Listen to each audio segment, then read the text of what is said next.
मित्रों, the travel talk के platform पर वाराणसी के महान विभूतियों की श्रृंखला में अभी तक आपने मुंशी प्रेमचंद्र, लहरी महाशय, त्रैलंग स्वामी, संत कबीर दास, संत रविदास, भारतेंदु हरिश्चंद्र, महाकवि श्री जयशंकर प्रसाद और शहनाई मास्टर भारत रत्न बिस्मिल्लाह खान के वीडियोस देखे हैं। आज हम चर्चा करेंगे सितार वादक भारत रत्न पंडित रविशंकर की। सितार मास्टर भारत रत्न पंडित रविशंकर का जन्म 7 अप्रैल 1920 को वाराणसी में एक बंगाली ब्राह्मण परिवार में हुआ था। उनके पिता श्याम शंकर चौधरी एक बैरिस्टर और पूर्वी बंगाल, जो बांग्लादेश है, के विद्वान थे। उन्होंने झालावाड़ राजस्थान के दीवान के रूप में कई वर्षों तक सेवा की। रविशंकर के 5 भाई बहन थे, जिनमें सबसे बड़े उदय शंकर, जो एक प्रसिद्ध कोरियोग्राफर और डांसर बन गए। रविशंकर ने 1927 और 1928 के बीच में बनारस के बंगाली टोला हाई स्कूल में पढ़ाई की। 10 साल की उम्र में बनारस में अपना पहला दशक बिताने के बाद वे अपने भाई कोरियोग्राफर उदय शंकर के डांस ग्रुप के साथ पेरिस चले गए। 13 वर्ष की आयु तक वे समूह के सदस्य बन गए थे। इसके सदस्यों के साथ विभिन्न भारतीय वाद्य यंत्रों पर नृत्य करना और उन्हें बजाना सीखा।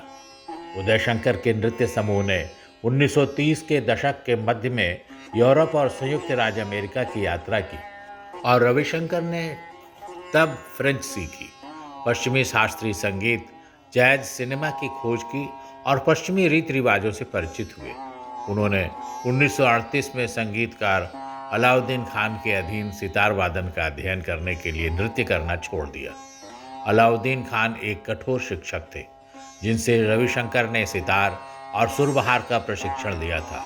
रागों और संगीत शैलियों, ध्रुपद, धमार और ख्याल का प्रशिक्षण लिया था और उन्हें रुद्रवीणा, रुबब, सुर सिंगार, वाद्य यंत्रों की तकनीक सिखाई गई थी। उन्होंने अलाउद्दीन खान के बच्चों अली अकबर खान और अन्नपूर्णा देवी के साथ अध्ययन किया।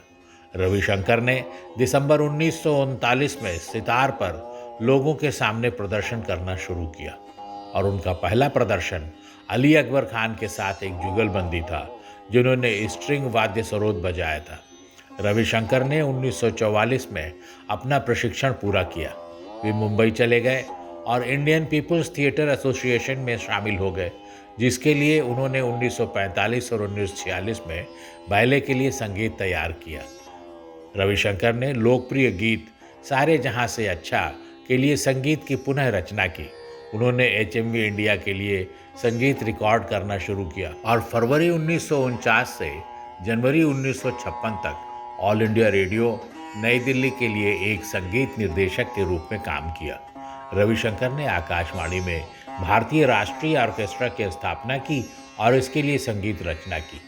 अपनी रचनाओं में उन्होंने पश्चिमी और शास्त्रीय भारतीय वाद्य यंत्रों को मिलाया। 1950 के दशक के मध्य में उन्होंने सत्यजीत रे द्वारा अप्पू त्रयी के लिए संगीत तैयार किया, जो अंतर्राष्ट्रीय स्तर पर प्रशंसित हुआ। वह युग गोदान और अनुराधा सहित कई हिंदी फिल्मों के संगीत निर्देशक बने। 1956 में रविशंकर ने भारतीय शास्त्रीय संगीत बजाते हुए यूरोप और अमेरिका का दौरा करना शुरू किया और 1960 के दशक में वायलिन वादक यहूदी मेनुहिन और गिटार वादक बीटल्स जॉर्ज हैरिसन के साथ अपने जुड़ाव के माध्यम से अपनी लोकप्रियता में वृद्धि की। हैरिसन पर उनका प्रभाव ने मदद की। 1960 के दशक के उत्तरार्ध में पश्चिमी पॉप संगीत में भारतीय वाद्य यंत्रों के उपयोग को लोकप्रिय बनाया। रविशंकर ने सितार और ऑर्केस्ट्रा के लिए रचनाएं लिखकर पश्चिमी संगीत से जुड़ाव किया और 1970 और 1980 के दशक में दुनिया का दौरा किया। 1986 से 1992 तक उन्होंने राज्यसभा के मनोनीत सदस्य के रूप में कार्य किया। रविशंकर ने 1956 में ब्रिटेन, जर्मनी और संयुक्त राज्य अमेरिका का दौरा करने के लिए आकाशवाणी से इस्तीफा दे दिया। उन्होंने छोटे दर्शकों को भारतीय संगीत के बारे में शिक्षित किया। अपने प्रदर्शन में दक्षिण भारतीय कर्नाटक संगीत के रागों का शामिल किया और 1956 में जारी लंदन में अपना पहला LP एल्बम 3 राग रिकॉर्ड किया। 1961 से उन्होंने यूरोप, संयुक्त राज्य अमेरिका और ऑस्ट्रेलिया का दौरा किया और गैर भारतीय फिल्मों के लिए संगीत तैयार करने वाले पहले भारतीय बने। शंकर ने 1962 में मुंबई में किन्नरा संगीत विद्यालय की स्थापना की। रविशंकर ने अपने पहले अमेरिकी दौरे पर वर्ल्ड पैसिफिक रिकॉर्ड्स के संस्थापक रिचर्ड बॉक से दोस्ती की और बॉक के लेवल के लिए 1950 और 1960 के दशक में अपने अधिकांश एल्बम रिकॉर्ड किए। 1960 के दशक के अंत में शंकर ने हिप्पी आंदोलन और ड्रग कल्चर से खुद को दूर कर लिया। उन्होंने एक साक्षात के दौरान समझाया, जब मैं अपने संगीत के साथ ड्रग्स का जुड़ाव देखता हूँ तो मुझे बहुत दुख होता है। हमारे लिए संगीत धर्म है। भक्त तक पहुँचने का सबसे तेज तरीका संगीत के माध्यम से है। मुझे संगीत के साथ एक बुरी चीज़ का जुड़ाव पसंद नहीं है।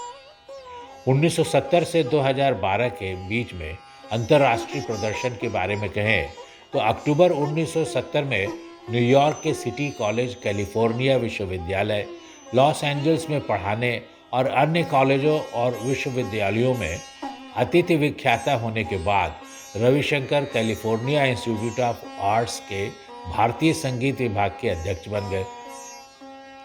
1970 के अंत में लंदन सिम्फनी ऑर्केस्ट्रा ने रविशंकर को सितार के साथ एक संगीत कार्यक्रम की रचना करने के लिए आमंत्रित किया।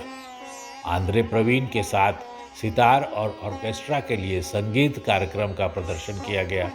शंकर ने अपनी बेटी अनुष्का शंकर को सितार बजाना सिखाया और 1997 में कैलिफोर्निया विश्वविद्यालय सैन डिएगो में एक रीजेंट्स प्रोफेसर बन गए। उन्होंने 1997 में इंग्लैंड के बर्मिंघम में सिम्फनी हॉल में बीबीसी के लिए अनुष्का के साथ प्रस्तुति दी। 2000 के दशक में उन्होंने फुल सर्किल कार्नेगी हॉल 2000 के लिए सर्वश्रेष्ठ विश्व संगीत एल्बम के लिए ग्रैमी अवार्ड जीता। 2001 में जॉर्ज हैरिसन की मृत्यु के बाद रविशंकर ने 2002 में लंदन के रॉयल एल्बर्ट हॉल में हैरिसन के संगीत के एक समारोह कॉन्सर्ट फॉर जॉर्ज में प्रदर्शन किया। रविशंकर ने अपने समकालीनों से अलग शैली विकसित की और कर्नाटक संगीत की लय प्रथाओं को शामिल किया। उनके प्रदर्शन की शुरुआत धीमी और गंभीर ध्रुपद शैली से प्रभावित एक एकल अलाप और जोर और झाला से होती थी। इसके बाद तबला संगत के साथ एक खंड होता है जिसमें प्रचलित ख्याल शैली से जुड़ी रचनाएं होती हैं। शंकर अक्सर लाइट क्लासिकल ठुमरी शैली से प्रेरित एक कृति के साथ अपने प्रदर्शन को बंद करते थे। शंकर को 20वीं सदी के शीर्ष सितार वादकों में से एक माना जाता है। उन्होंने आलाप खंड के लिए सितार के बास ऑक्टेव पर प्रदर्शन को लोकप्रिय बनाया। अल्लाह राखा के साथ हिंदुस्तानी शास्त्रीय संगीत में तबला वादन में सुधार किया। रविशंकर ने जुगलबंदी युगल संगीत शैली का प्रचार किया।